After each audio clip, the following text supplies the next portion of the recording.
Professor Dewald van Niekerk is the head of the African Center for Disaster Studies at the University of the Northwest. Prof, it's good to chat to you. Thanks for making time. South Africans waking up to the news that Minister Nkosazana Dlamini Zuma, the Minister of Cogta, has once again extended the national state of disaster. Your reaction? Michael, thanks for the opportunity. Yes, I don't think it should come as a big surprise for any of us. The state of disaster has been extended so many times before, and the reason being, and we all know that, is that the regulations must somehow stay in place. Now, since the previous call for the discontinuation of the state of disaster, we haven't seen the government move significantly on putting these regulations under any other legislation. So that's the main reason why we find ourselves once again in this extended state of disaster. Cases, COVID cases below 1,000 new infections, no deaths over the weekend or yesterday, according to the NICD. Are we in a disaster, or are we trying to fit a square peg into a round hole here, Prof? It's a difficult question to answer. First and foremost, just to answer your question directly, if we look at the definition of a disaster, which would govern the state of disaster, for all means and purposes, we can't justify why we find ourselves in a state of disaster, not if we apply the letter of the law. The difficult portion is the risk associated with COVID-19 pandemic. And I think this is what we need to take cognizance of. We still need to manage an unknown future. And in order to do that, the Disaster Management Act has always been very progressive in the sense that it allows us to be more proactive than reactive in our actions. And this is what happened 22 months ago, when we first declared the national state of disaster. So we declared it before we had this massive pushback from the pandemic and whatever we saw happened in those months following March of 2 years ago. And now, putting ourselves 2 years down the line, we still need to remember that the government, and especially the disaster risk management units and centers, have got obligation under law to manage our disaster risk. So therefore, it's not as easy to judge whether we are not fully in a state of disaster. Applying the definition, like I said, we fall outside. But if we consider the possibility, however slight, that we might go into a fifth wave, we still need to be cautious. Coronavirus is still around. We still have people infected. There's still people dying of it. Therefore, so it's not as clear-cut as we would like it to be. I know people are extremely tired of mask wearing and being under these regulations. But we must be cautious and mindful of where we currently are and where we might still be going. What do you say to the skeptic who believes government has tasted power, it's had these extraordinary powers, and they don't necessarily want to give it up without a fight? Or government has the responsibility, as you say, to manage a pandemic, and in order to do that, it must have extraordinary powers, like issuing mask mandates or whatever it may be, capacity for certain venues and restaurants and so on, curfews and so on. Does the answer lie somewhere in between those two? No, definitely. And just from a pragmatic point of view, one could argue that the Disaster Management Act was promulgated exactly for the purpose of now and the situation in which we find ourselves. Therefore, we need extraordinary measures to be put in place and government to take a leading role. But on the ideological side, there's quite a few questions that we can raise that ranges from how the government applied the state of disaster and the Disaster Management Act to some of the very interesting regulations that we saw come up in 2020, some of the very odd decisions towards the end of 2021, and where we find ourselves now in. So I think it's kind of a mix in an answer that I can probably give you. But I believe government is struggling with how to transition from this situation to this new normal which is a word I think I probably hate. But it is our reality, and I don't think that government is quite aware of what they have in terms of other laws in order to govern this situation going forward. And I believe that's probably the problem that we have, in that the sense that the other laws that is not governed by a state of disaster gives a lot more oversight in terms of decision making. So it's not as easy as just saying, well, we exiting the state of disaster and here's regulations that falls under the Health Act. There's much more oversight in promulgating or implementing those regulations. And I think that's probably the biggest concern or problem that governments sit with, is that they need more time and they need much more consultation in order to place the regulations under any other legislation. You know, to me, the anticipation that we'd finally be closing the chapter on the state of disaster, it wasn't conjured up by society. It's an expectation that was created by the president, who said in his State of the Nation address on the 10th of February, that's over a month ago already, he said, and I want to quote here, "We are now ready to enter a new phase in our management of the pandemic. It is our intention to end the national state of disaster as soon as we have finalized other measures under the National Health Act and other legislation to contain the pandemic," close quote. Then, on the 12th of March, I think that's this past Saturday, he told journalists, "I want it to come to an end, and we are looking at health measures that can be put in place to enable us to continue managing the pandemic. So it will not be heavy duty, it will be light duty. We are finding the best way of bringing a logical conclusion to the state of disaster." Was it perhaps ill-advised of the president to be making statements like this when clearly there was a lot of work still to be done on other legislation, changing other legislation? Well, I don't believe so. Initially, when they started talking about the transition out of the state of disaster, was towards the end of last year. If they applied the regulations or developed new regulations under the Health Act, it gave them at least a 3-month period of consultation. That's the normal period under the Health Act. It can be fast-tracked.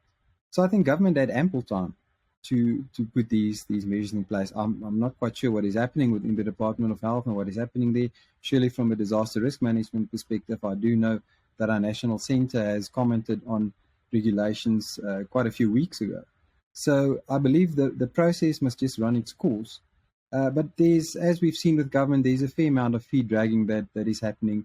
And we consult until death, maybe for the wrong group sometimes.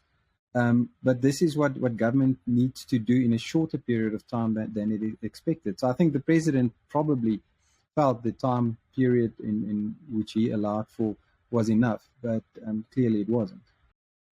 Extending states of a state of disaster. If I had to tell you, Prof, 3 years ago, let's say, or 2.5 years ago, we are going to be in a state of disaster and it's going to be extended 22 or 23 times, would you have called me a liar? Oh, absolutely. I would have never thought that we would be in this situation. When we drafted the Disaster Management Act, the discussion was around what's our worst case scenario if we have to promulgate a state of disaster. And this was now on all 3 levels of government.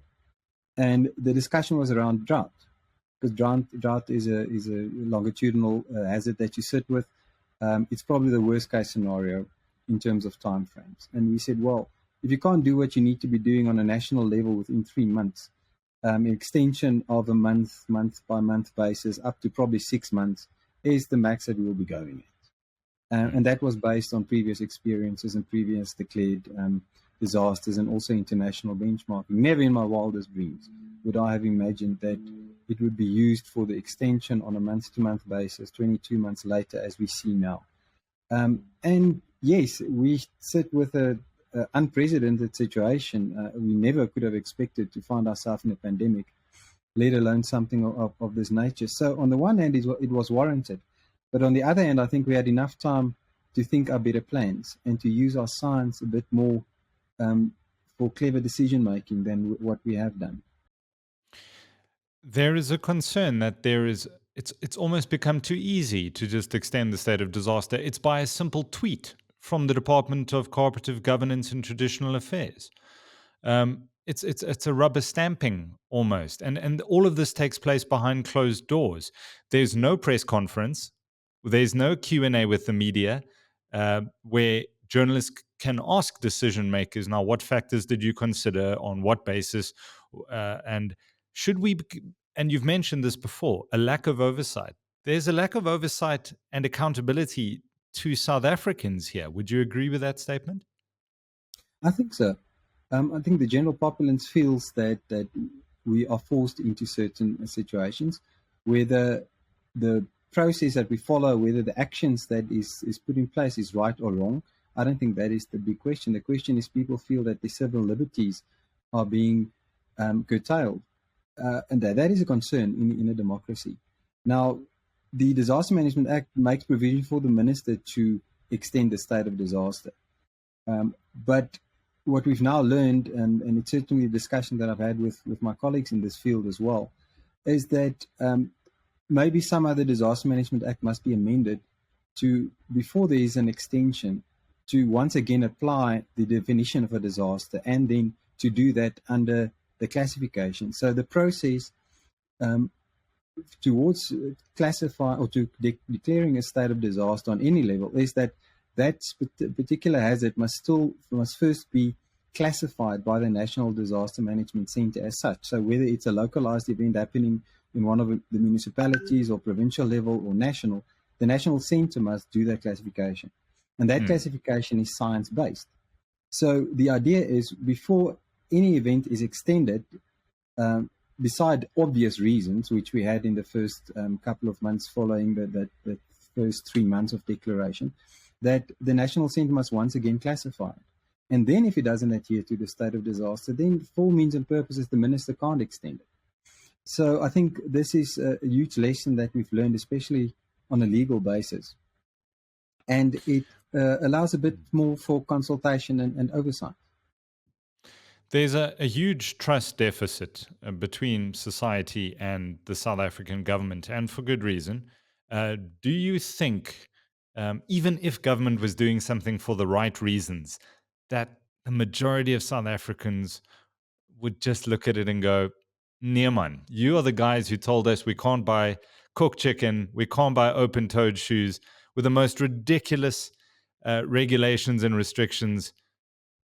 There's just a too big a gap in trust and what the government hopes to implement. Is it going to be a stumbling block going forward? Definitely. And I think that trust is not something that was just what just happened in this period in which we found ourselves. I think it's something that has come for decades now. And the general population they mistrust government. You pay your taxes, but you don't see return on investment. There's a total fail of local government, as we see it in South Africa. We border on a failed state as South Africa. Therefore, rightfully, people can ask these questions, and definitely there's some mistrust of the general population in government. I'll be amazed if the majority of people aren't mistrusting government at this stage. Yet this is the situation in which we find ourselves, and we have to work with this. I think what we can ask as the population, as a general citizen, is more oversight, more eyes on the problem. And like you said, that the decision is not made behind closed doors and just enforced, because this just enforces the argument of government is doing just whatever they want to. So I believe there needs to be most probably some mechanism put in place for future events that there is more oversight on the problem. That being said, the Disaster Management Act still remains an extremely robust piece of legislation. There's been many challenges in court, and it has stood up to all of that. But the one concern that the people in the law fraternity, in constitutional law, people within public management and administration, within political science are asking is this thing about who holds who accountable. And that is the grey area that we certainly need to be addressing. Very lastly, Prof, if you were a betting man, and I'm going to hold myself to this, I'd love to speak to you on the 15th of April.